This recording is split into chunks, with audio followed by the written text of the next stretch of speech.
Hi everybody, my name is Jerry Wise and I'm a life and relationship coach.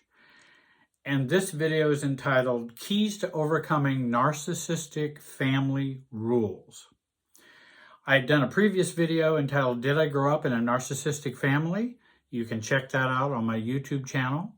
I hope you'll join, subscribe, comment, like, and also share the videos with other people. This video is to begin to address how to overcome these rules. The other video I share with you what the rules were, and I want to thank Julie Hall and her book, The Narcissists in Your Life, which is very, very good book that I would recommend you read. And I've added some of my own. Coming from a marriage and family therapist past, I like to add additional family systems rules to those that many have shared out there.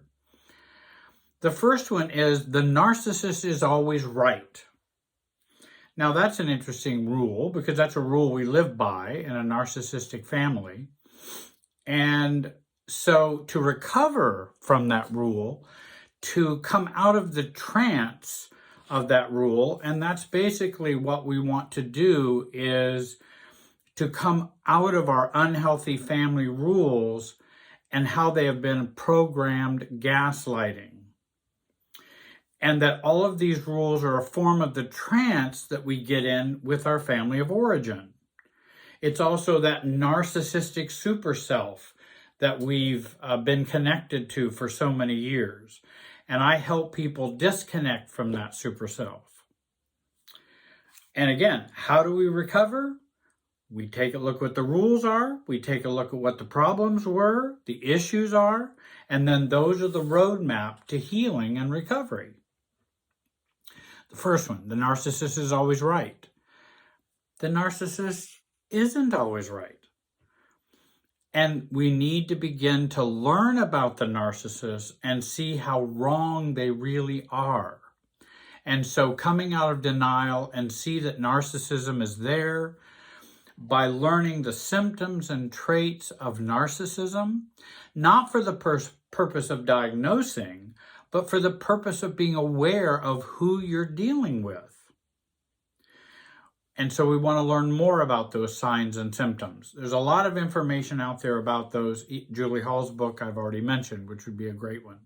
How does the narcissist feel? How do they operate in their narcissistic way? This rightness in this first rule, they must always be right. The rightness is there to regulate the narcissist's emotional life. That's what it's there for. And if we begin to recognize that they need to be right to feel okay. They can't be okay with being wrong, making a mistake, touching of their shame or guilt. They cannot even get close to those. So they must always be right. And if we begin to recognize that, we then can begin to pull ourselves out of they're right, I'm wrong, they're right, I'm stupid, they're right, and I should question my own thinking and process.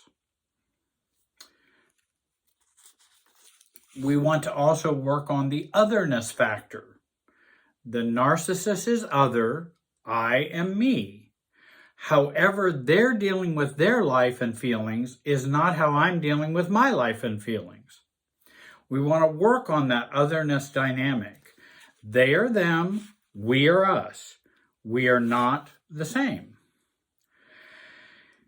And this begins to help us to set boundaries and to minimize harmful reactivity and interactions with them. I would suggest reading books on self-differentiation. I have that list. You can email me. Go to the website, Jerry Wise Relationship Systems. Go into the contact section and write me and say, hey, Jerry, I'd like to get that reading list of self-differentiation books to begin to disconnect. Secondly, a second rule, there must be someone to blame. That's a rule number 2 in the narcissistic family. Blame is the way the narcissistic family regulates itself. The narcissist also uses that to regulate themselves. Actually, we use blame when we blame others to regulate ourselves. And I don't like to use blame as a way of regulating me. It's not a healthy way to do because it's over-enmeshing. It's over-fusing with other people. Blaming creates insecurity, shame, guilt, false responsibility, and over and under functioning. So blaming is an enmeshment state. Blaming is a fusion state. Now, does that mean we don't believe others should take others have responsibility in how they act, react, and their actions, behavior, words, etc.? Well, of course they have responsibility. But blaming is not calling someone to responsibility. Blaming is a whole different animal. Blaming is me immaturely not looking at myself and only looking at them in a cause and effect way. Blame is an immaturity state. Blame is an emotional and mental manipulator. Blame needs a target. Blame is an enmeshment process. Again, I'm not saying others don't have responsibility. They do. But blaming is not the way to call someone to accountability. We also want to refuse to accept or absorb blame from other people because then that blame is manipulative. When the narcissist is blaming and when the family blames you or treats you as a scapegoat, we want to begin to refuse that and resist that. And there are many ways to refuse and resist that. The narcissist will use blame. I like Rosenberg's statement, observe and don't absorb. You can observe blame, just don't absorb it. And I appreciate his contribution to healing and recovery. Thirdly, the rule that vulnerability is dangerous. And that's what we learn in a narcissistic family. Vulnerability is always dangerous. And we're programmed to be guarded, untrusting, insecure, hypervigilant, if not traumatized with CPTSD and the like. I would recommend a good book by Debbie, D-E-B-I, Silber, S-I-L-B-E-R, Trust Again. I think she has a mature approach to trusting again. And to overcome this rule of the family, number one, we want to unlearn mistrust and seeing its role in keeping us from intimacy and close relationships. We want to see that role, and that is the role that it plays. Because a narcissist cannot be intimate, a narcissist cannot maintain a close relationship. And many times narcissistic families can do neither of those as well. And if we've grown up in that, then the norm is little to no intimacy and no close relationships. Just over-enmeshed relationships or distance and conflict and other things that are going on in the relationship, but not a stable, non-reactive, supportive, differentiated relationship.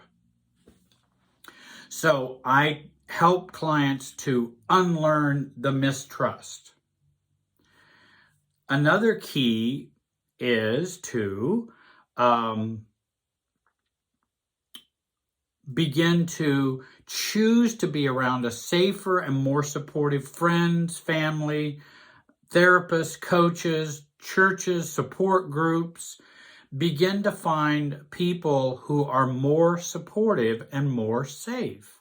Not everyone is safe, and no one is perfectly safe in terms of a relationship because everybody's human and they have their own issues.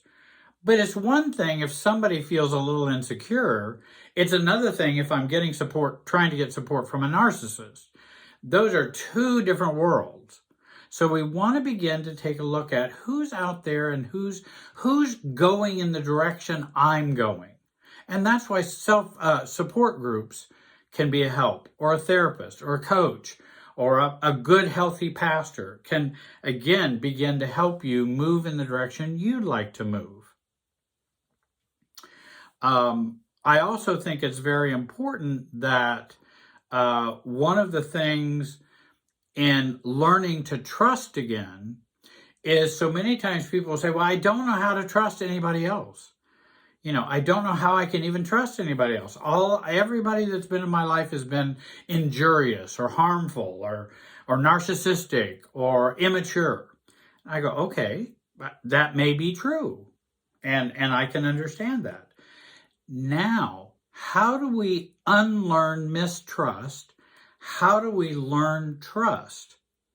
Let me tell you the key. Begin to learn and work on trusting yourself. If we do not trust ourselves, we're going to get into untrusting relationships. And it's important to look at trusting yourself and how important that is, and choose to care about, protect, and trust yourself. I remember how big it was of an awakening for me to realize, I not only do I not trust anybody else, I don't trust me. Ooh, that's a problem. So when am I going to trust me? I don't know that I want to trust me. I don't know that I can trust me. And that's when I begin to realize the importance of that work. I do want to begin to trust me, love me, trust me, not abandon me. Many people talk about their abandonment issues. Oftentimes those are greatly improved by learning not to abandon yourself. Other people may abandon you, but if you abandon you as well, that's really miserable. I would suggest the book Inner Bonding by Margaret Paul for beginning to trust and look at yourself and love yourself and care about yourself.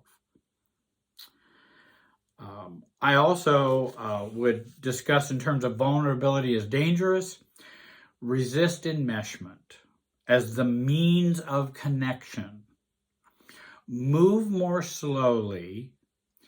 Use your neck on up in relationships rather than just your neck on down. Because the neck on down needs to be healed.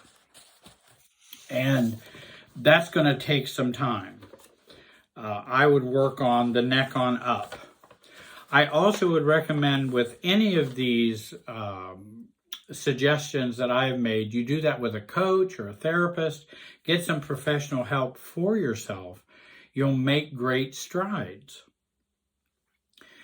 Please click the bell, subscribe, join, and become a member of the YouTube channel to support new videos coming out.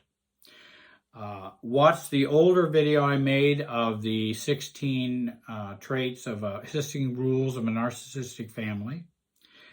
And I certainly hope you will follow me on Facebook, Instagram, Twitter. I want to thank you for joining me today. Have a great day and be wise.